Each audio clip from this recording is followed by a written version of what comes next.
What if Han Dynasty didn't fall? Given the above conditions, the following would happen.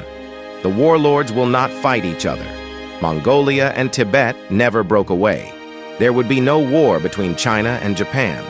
The Han Dynasty was one of the most influential dynasties in Chinese history, lasting from 206 BCE to 220 CE. If it had not fallen, it is likely that Chinese culture and society would have continued to develop along the lines established during the Han period. However, it is impossible to say for certain what would have happened, as the fall of the Han Dynasty was a complex event with many contributing factors.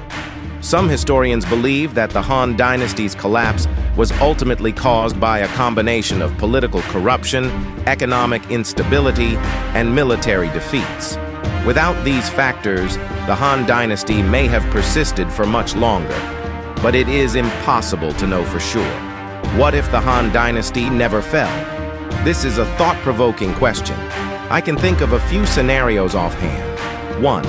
As Han Wudi, managed to chase the most powerful northern nomads, the Xiongnu, all the way to Europe, the Hans could well do the same to other lesser northern barbarians, or at least subdue and assimilate them, like what they did to the southern Xiongnu, Nan Xiongnu. Then northern China would become a homogeneous Han-dominated, or Han-only society, and the Great Wall would become redundant.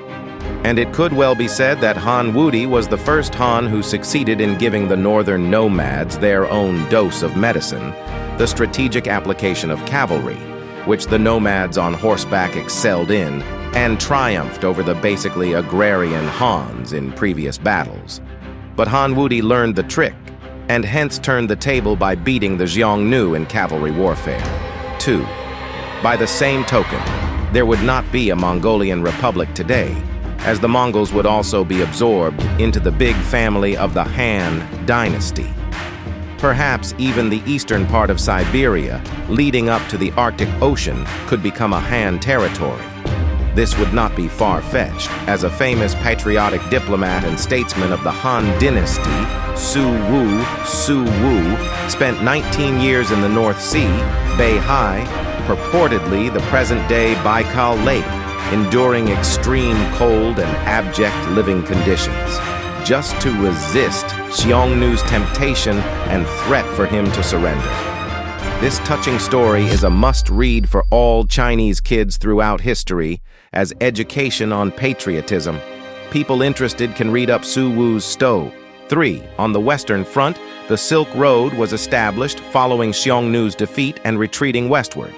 Between the 2nd century BCE and 2nd century CE, an imperial administration imposed by Han China was already established in where Xinjiang is, which was then called XU, CU, literally the Western regions.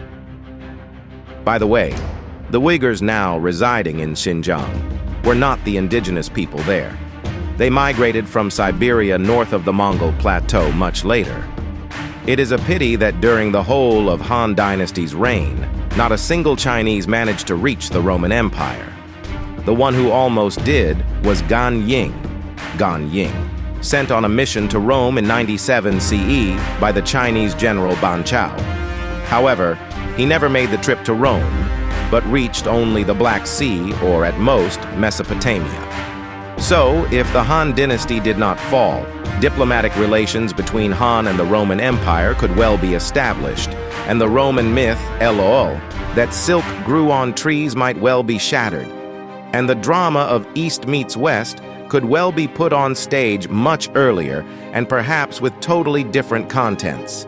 Last but not least, if the Han Dynasty did not fall, the Korea Peninsula would most probably become part of the Han Empire, as historically a significant part of the peninsula, known as the Four Commanders of Han, Hangul, Hansha, were the Chinese colony located in northern Korean peninsula and part of the Liaodong Peninsula.